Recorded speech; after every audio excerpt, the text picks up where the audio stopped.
Welcome to this bonus episode of Pressers by FedNet. For the next week, we'll be revisiting post-election news conferences with the major congressional caucuses as they introduce new leadership for the 119th Congress. Incoming House Republican Conference Chair Lisa McClain of Michigan led this evening news conference on November 13th at a hotel after spending the day in caucus. The following material is protected by copyright. Well, good evening, everyone. We are fresh off our conference elections, and we have a solid, unified team ready to deliver on the mandate given to us by the American people. I'm honored to be selected by my colleagues to serve as chairwoman of the conference. Elise is leaving and is a loss for our conference. She has done incredible work, and I will build upon her success and wish her well. As a leadership team, we are ready to stand shoulder to shoulder with President Trump to legislate our America First agenda.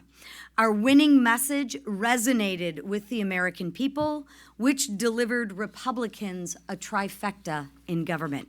House Republicans have been laying the groundwork for months, and we are ready to govern. I look forward to all that we will achieve together, and with that, I will bring up our new conference secretary, Erin Houchin. Thank you, Madam Chair. I am honored to have been selected by my colleagues to serve as conference secretary for the 119th Congress. I am ready to get to work to start implementing President Trump's agenda, to work alongside him every day to get this country back on track. I am now proud to introduce our conference vice chair, Blake Moore. Utah Congressman Blake Moore was re-elected vice chair of the conference. Hello, everyone. Exciting times. Good to be back in session off of a really strong message from the American people that we need conservative leadership to govern our country, move things in the right direction. I can tell you that the conference is excited about the opportunities that lie ahead, primarily legislatively. We have been building good, strong legislation to address energy, to address border, all the issues that we know the Americans are focused on, and it just goes to die in the Senate. We're looking forward for an opportunity to move this legislation that we built last term and move it on to the next. So I'm excited. Congratulations to everybody on the leadership team. Looking forward to a full term as vice chair as I came in mid-cycle, and excited to introduce our new policy director, policy chair, Mr. Kevin Hern. Kevin Hern of Indiana chaired the Republican Study Committee in the 118th Congress. Thanks, Blake. It's really an honor to serve as the policy committee chair going forward. As we look at the policy that's been put forth on the campaign trail of President Trump, the mandate has been set, 312 electoral votes, over 5 million popular vote. It is pretty clear what the American people want. We're going to work hard together. We have a great team. We're going to work hard with the leadership team to put that policy forward, move it with the Senate, take the relationships we built on the RSC, and work together to make sure that we get America back on track, put the America First, the Make America Great agenda back in play, and look forward to doing it. So excited for the great opportunity. And with that, I want to introduce our current NRCC chair and returning NRCC chair, the great Richard Hudson. Hudson of North Carolina was first elected to the House in 2012 and served as conference secretary from 2021 to 2023. Well, thank you. And I want to welcome the new members of this leadership team. I'm proud to serve alongside each one of you. They bring unique talents and backgrounds and will strengthen our team going forward. Listen, we ran our last campaigns based on the issues that mattered to the American people. The Democrats, under the extreme leadership of Joe Biden and Kamala Harris and Hakeem Jeffries in the House, made every American less prosperous and less safe. And so our candidates went out and talked about those issues. We talked about energy. We talked about inflation. We talked about the border. We talked about the crime and fentanyl that come from that. And we told the American people our idea is to fix it, and they gave us a mandate. And so together with President Trump and a Republican Senate, we're going to start delivering on that on day one. Thank you. I'll now bring up our great whip, Mr. Tom Emmer. Majority Whip Tom Emmer of Minnesota and Majority Leader Steve Scalise of Louisiana were re-elected to those posts. Mike Johnson remained Speaker through the 118th Congress. Thanks, Richard. I first want to say thank you to my House Republican colleagues for electing me to serve as their Majority Whip once again. It's a privilege and a responsibility I do not take lightly. We treat the whip office like a customer service office. We are here to serve our members and the people they represent. We don't take anyone or any vote for granted. and we will continue building a culture of teamwork, communication, and respect to deliver more wins on behalf of the American people. Now that we have our leadership team in place, it's time to suit up and get to work. President Trump delivered the greatest political comeback in American history based on his proven record and promise to make this country great again. Voters also gave him a Republican Senate and a Republican House to help him do it. So now it's our turn. It's our turn to make good on the priorities we've been campaigning on for the last 2 years by passing legislation to make life more affordable for all Americans, secure our borders, unleash American energy, restore our dominance on the world stage, and lower taxes for hard-working families. We've got the team, the work ethic, and the plan to do it. Now, with the trifecta in hand, we stand ready and united behind President Trump to deliver on his American First agenda once and for all. As the 118th Congress proved, it may not always be smooth sailing, and we may have some disagreements along the way, but I've always been a firm believer that there's more that unites us than divides us. And so long as we work together as a team, I have no doubt we will seize the opportunity in front of us and put our country on a better path for generations to come. With that, I'll turn it over to our great majority leader, Steve Scalise. Thank you, Whip. And I, too, want to thank our new members of this really strong, unified leadership team, and Kevin Hearn and Aaron Houchin, and our new conference chair, Lisa McClain.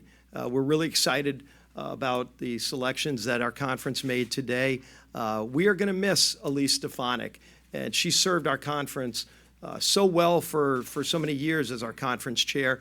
But there are bigger things ahead for Elise, and we know that President Trump is going to benefit tremendously from Elise being the UN ambassador. The world is going to see what we've all known is she's a strong leader and is going to, I think, really do a great job of representing America's values and views in Trump's foreign policy at the United Nations, where it is so desperately needed. If you think about how we started this morning, we had President Trump come talk to us about what is ahead in this unified government. You know, we went all around the country, and I was in every swing district. I got to campaign with President Trump himself, and you could see the energy around the country. You know, when President Trump talked about the things he would do to make America great again, it's not just a tagline on a hat. It's what we're going to do to secure America's border. It's how we're going to lower food costs and energy costs for those families who are struggling across this country, who have been clamoring for somebody to hear their plight, and President Trump did. And he did it in every corner of the nation. He won every swing state because he had a message that was focused on those hardworking families who are struggling. And they responded by giving us this overwhelming mandate. And we are already working to deliver on that promise. We're excited about this opportunity for the American people to go and fight to get those policies put in place now that will lower their food costs and lower their energy costs and secure the border, working with President Trump to deliver a better America. And I am proud to say that the leader of that effort here in this new Republican majority, who was elected today unanimously by our members to be the Speaker of the House again, marshaling through this effort, is our Speaker today and our Speaker tomorrow, Mike Johnson. Thank you. Thank you. Well, thank you all for being here again. It is a new day in America. Yesterday morning, we began on the steps of the House as everyone was flying in to begin work again as we complete the 118th Congress. And we celebrated what is a new beginning, really, a new morning in America, a new day in America. And so today we began this morning, as Steve Scalise just told you, our majority leader, that we began with President Trump. And he came to visit us. It was a bit of a pep rally. Everybody feels very confident, very encouraged about the days ahead. And he gave us a very inspirational message. And he talked about the importance of maintaining unity and standing with this leadership team to go forward. It was very well received, and that set the tone for our day. And we had a very productive day together as a Republican conference. And the theme that you'll hear over and over from all of our members across the conference is that we are unified and energized and ready to go. We have to deliver for the American people beginning on day one in the new Congress, and we will be ready for that. I want to congratulate these new leaders that have been duly elected to help serve the conference. This is an extraordinary leadership team, and those who've been reelected who have earned those positions well. This was a group and a body today that worked together and did some really extraordinary things, putting together a leadership team and deciding upon our conference rules. I want to again tip my hat to the chairs of two of our most important and active caucuses within the Republican Conference, the House Freedom Caucus, Dr. Andy Harris, Congressman Harris, and Congressman Dusty Johnson of the Main Street Caucus, who worked together with a subgroup of members to work through a very deliberate process to come up with the rules. So we come out of this excited to deliver the America First agenda for the American people. Like the majority leader said, we traveled all around the country. All of us did. We all campaigned for our colleagues throughout the year. And we felt the energy on the ground, as Steve said, and we took the temperature of the American people. We heard their concerns. We heard that no matter where you are in the country, north, south, east, west, the number one concerns were the cost of living, the wide open border, the instability on the world stage, the weakness that has gotten us into the most dangerous situation since World War II. They were worried about instability and insecurity, the radical, progressive, woke agenda. People have had enough of all that. And so we're going to deliver solutions to all those great challenges facing the country, and we're excited to do it. I know you're all tired of hearing my football metaphors, but we have a very well-designed playbook. We will begin to execute those plays with precision on day one. And so our new and incoming members, we're here for new member orientation, they were a part of all of this today, and we're preparing the players now to take that field beginning early in January when all this all begins again on January 3rd. So we'll wrap up the work at the 118th, we'll get that work done, and we'll move into the new Congress with excitement and delivering on the promises that we have made to the American people. We're grateful to be working in hand with President Trump and to take this energy into the new year. So we'll take a few questions. I know you have several. Yes, sir. Mr. Speaker, thank you very much. While you were inside in your meeting, President Trump announced that he would nominate your colleague Matt Gaetz to be the next Attorney General of the United States. What do you make of that nomination, and how do you feel about his impending departure from the House? Well, I talked with Matt immediately after that nomination was made. In fact, President Trump told me this morning when he walked in, we were behind the curtains. He tipped me off that would be happening. Matt and I were classmates. We came to Congress at the same time in the 115th Congress in January 2017, and alphabetically we're seated right next to one another in Judiciary Committee. We served there together for 7 years. Some of y'all who cover Judiciary know those are long meetings, so I got to know Matt very well. Look, I'll say this. Everyone who served with him will tell you he's one of the most intelligent members of Congress. He's an accomplished attorney. He's very concerned about the lawfare that has been occurring in the Department of Justice under the Biden administration, and the fact that the American people have lost their faith in our institutions of justice because of everything that they've seen. He's a reformer in his mind and heart, and I think that he'll bring a lot to the table on that. I think out of deference to us, he issued his resignation letter effective immediately of Congress. That caught us by surprise a little bit, but I asked him what the reasoning was, and he said, well, you can't have too many absences. So under Florida state law, there's about an 8-week period to select and fill a vacant seat. And so by doing so today, that allows me, I've already placed a call to Governor DeSantis in Florida and said, let's start the clock. He's in Italy at the moment, and so we're going to talk first thing in the morning about this. And if we start the clock now, if you do the math, we may be able to fill that seat as early as January 3rd when we take the new oath of office for the new Congress. So Matt would have done us a great service by making that decision as he did on the fly, and so we're grateful for that. So we move forward. Look, I'll say this about, people have asked me all day long, President Trump is poaching all of your talent. Yes, we have an embarrassment of riches here. The Republican Conference is full of talented people who are extraordinary leaders and have great expertise, and everyone in this Congress, in this conference, could serve in a leadership position in the administration. But I have begged and pleaded with the new president, enough already. Okay, but because our numbers are small, we are going to have the majority. We're celebrating that. I think it could be as high as a 5-seat margin, but we'll have some of these vacancies open as we begin the year. We'll fill them as quickly as possible, but we're excited for our colleagues to have these new career opportunities and new opportunities to serve the country. So we move forward. Yes, ma'am. Thank you. You now have this big mandate, a trifecta. How you are going to assure American people that you're going to use this power responsibly and not misuse it? Yeah. I'm glad you said the question was about the mandate that the American people have delivered us. It was an historic election. President Trump won the popular vote and the Electoral College by a very wide, decisive margin, and the House Republicans received as many votes. I think it's been many decades since House Republicans received as many collective votes over Democrats nationwide. So we do have the mandate. We take the responsibility seriously. You can make an argument that we're facing collectively as a nation the greatest collection of challenges that we've had probably since World War II, maybe the Civil War, some people say. So serious times call for serious leadership. It's going to be a policy agenda-driven administration and a Congress, and you've heard us say many times that it could be, I believe it will be, the most consequential Congress of the modern era, most consequential administration of the modern era, because frankly, we have to fix almost every area of public policy. So what it will be required of us is to plan deliberately and execute with precision, and that's what we're working on right now. We're going to deliver for the American people. We're going to bring down the cost of living. We are going to turn American energy dominance back on. We are going to secure the border. We're going to take care of our stature on the world stage to restore peace through strength again. And all of the things that are concerning people, from woke ideologies in the schools and the business place to all the other chaos that we've ensued with the rising crime rates and everything around the country, we have solutions for all that. And we had a demographic shift in this election. We had large groups of voters in different demographics that came into the Republican Party who had never been there traditionally in large numbers before. Our opportunity now is to embrace all those new folks who have come in and demonstrate for them that it is our policies that lead to human flourishing. These are the best policies for their individual benefit, their liberty, opportunity, and security, for their families, their communities, states, and our nation as a whole. So we are excited about that. We're excited to begin delivering, and you'll see a lot of action early in the Congress. Yes, ma'am.